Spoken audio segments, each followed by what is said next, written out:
Gravye'den yola çıktık. Şu an trafiğe kapalı olan yola girdim. Burası yürüyüş, aynı zamanda köy yolu. Yani yakınlardaki köylere buradan yürüyüş, koşu şeklinde gidip gelebiliyorsunuz. Burada size göstermek istediğim bir mekan var. Burası mandıra. Süt makinesi. Mandıradan direkt taze sütleri buradan alabiliyorsunuz. Görüyorsunuz. Şuradan şişe alıyorsunuz. 30 cent pet şişeler, 50 cent cam şişeler. Buradan da sütünüzü alıyorsunuz. Makinenin tuşuna dokunduğunuz zaman yarım kilo ve 1 kilo seçeneği var. 60 cent'e de taze direkt mandıradan sütünüzü alabiliyorsunuz.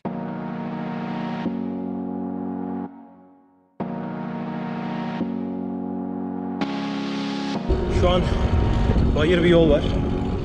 Şu an hafif eğimli. Birazdan bayağı dikleşecek.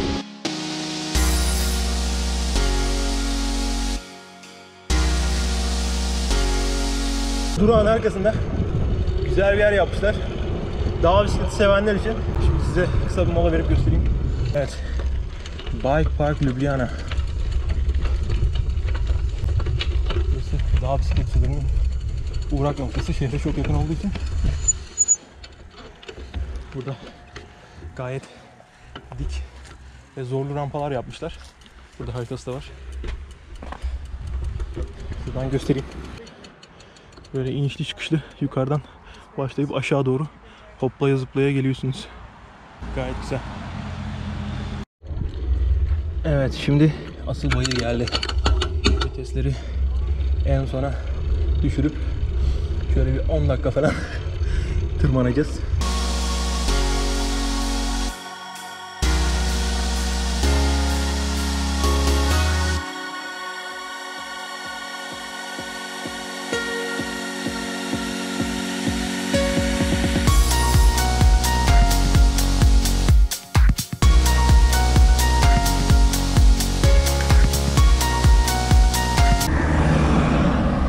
Asıl bayır buradan başlıyor. Şimdiye kadar belki de 100 metre tırmandık. Bundan sonra 8 kilometrede neredeyse 500 metreye yakın bir tırmanış var. 8 kilometrede 500 metre de bayağı yüksek. Evet, şu an inişe geçtik.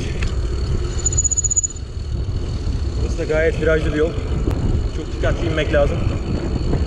Saldığınız anda bisiklet bir anda 50-60 kilometreye çıkıyor.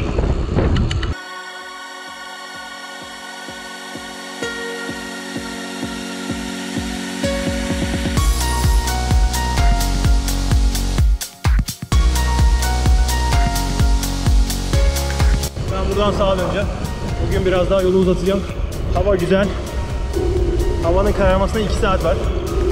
2 saatte bir 50 kilometre yaparım diye düşünüyorum.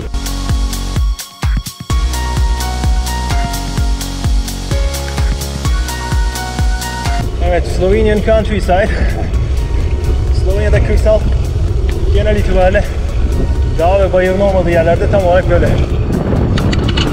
Genelde mısır tarlaları var. Biraz daha İtalya tarafında ve Macaristan tarafında üzüm bağları.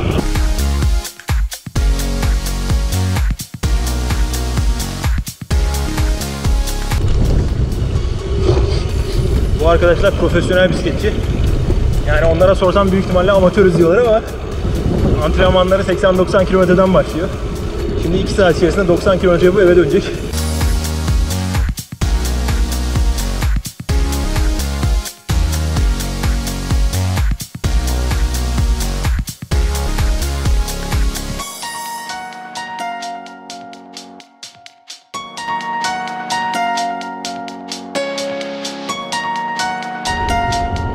Şu an 8 kilometre olmuş.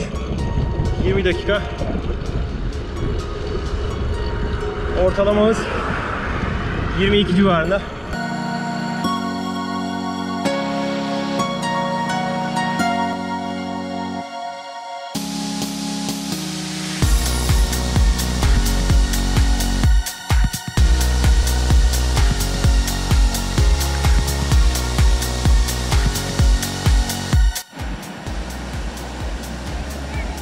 Şu an kısa bir mola verdim.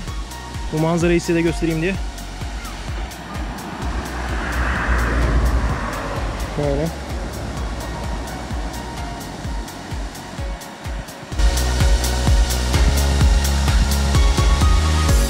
Güneş batmaya başladı, ortam serinledi.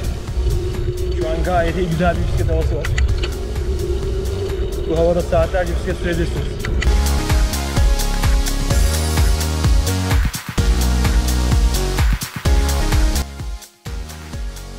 Bu yol aynı zamanda Slovenya'nın en büyük bisiklet maratonu olan Franja Maratonu'nun yapıldığı yol. Bu yolun devamında tabii daha bayağı gidiyorsunuz.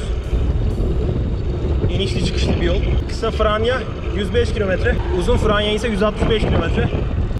Dünyanın her yerinden bisikletçiler geliyor. Her sene, bu sene koronadan dolayı yapılamadı. Ben de bir sefer kısa Franja'da yarıştım. Yarış bisikletim olduğu zamanlar. 105 kilometreyi 3,5 saatte bitirmiştim. O benim aynı zamanda ilk yarışımdı. İlk yarışa göre gayet iyi bir sonuçtu aslında. Evet. Kısa bir mola daha verdim. Sadece şu manzarayı biraz izlemek için. Deminkine benzer bir manzara. Aynı derenin devamı.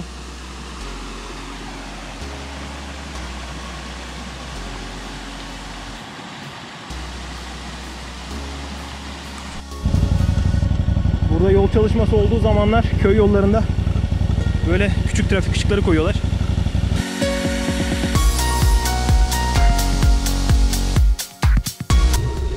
İleride gayet eski bir kilise var.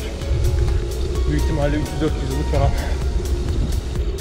Kulesi yeni gözüküyor aslında ama ana bina bayağı eski. Küçük bir köy burası. İsmi Dvor. Burası tarihi zamanlarda büyük ihtimalle merkezi bir konumu varmış. Kilisenin büyüklüğünden anlaşılıyor.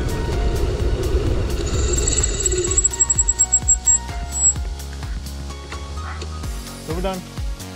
A lahko dobim voda, prosim? Hvala.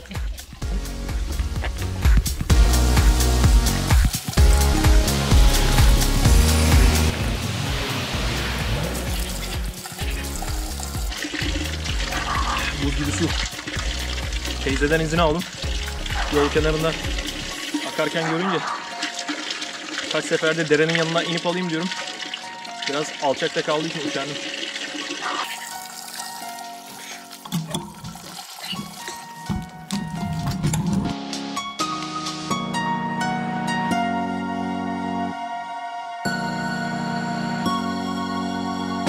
Evet, Srednja Vas köyüne geldik.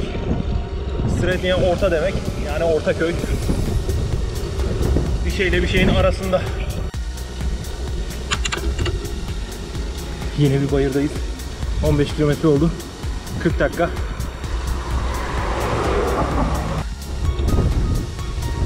Evet. Gelmeyi istediğim yer burasıydı. Polhovgradec. Burası bu bölgenin en büyük yerleşim yerlerinden biri. Burası da köy sayılır ama en büyük köy diyelim. Şimdi Polhovgradec'teyiz. Birazdan dönüşe geçeceğiz.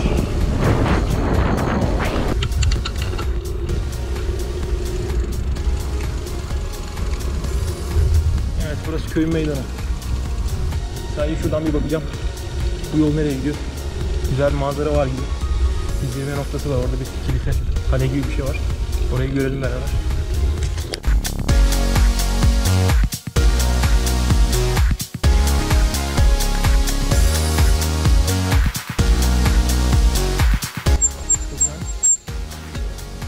Вeste, а имamo тука и разгледна точка.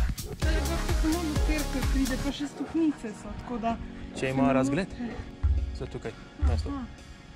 Mislim, če prav razgledam točko, ko še rad na tale, in tlele gor splezate.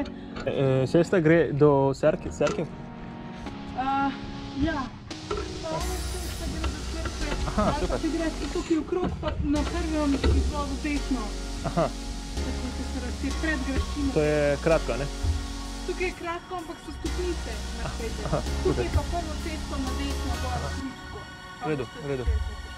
Bom, hvala. Ja.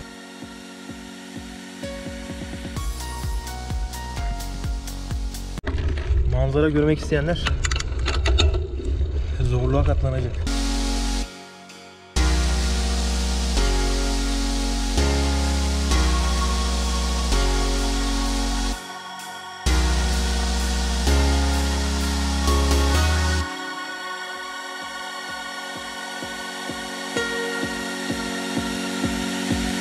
geriye doğru dönüp kilisenin yanında bir yer bulacağım.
Buraya güzel bir dinlenme yeri koymuşlar. Buraya da benim en sevdiğim haritalar. Bölge haritası. Bütün köyleri boyutlarıyla, isimleriyle, ormanlık alanlarla dahil gösteriyor.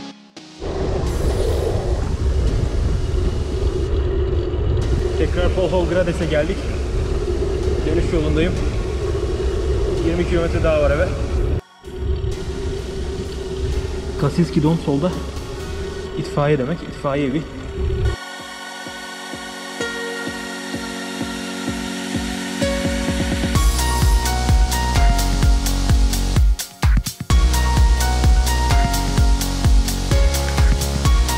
Abi kırmızıya geçti ama ben bekleyeceğim. Daha önce bir sefer ceza yedim. Bir daha yemek istemiyorum.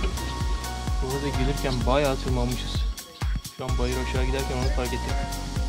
Su gibi gidiyor bisiklet.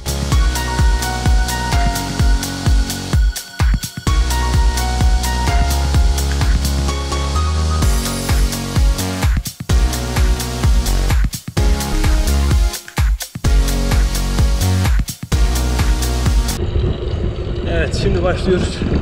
Şu karşıda gördüğünüz tepeye tırmanacağız. Büyük ihtimalle bir 15 dakikamızı alacak. Sonrasında bir downhill.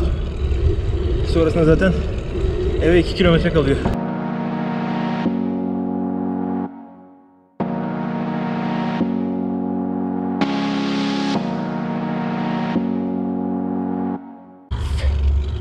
Evet, bayağı dikleşti.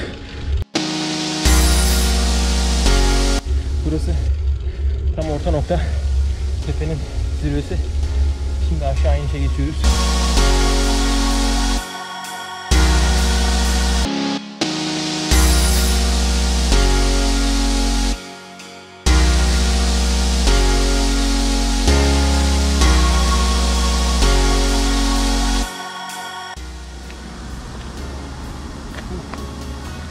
Fena bir iniş oldu. Herhalde 60 km hıza ulaştık inerken. Biraz tehlikeliydi ama bayağı kontrollü indim. Çok viraj da yoktu.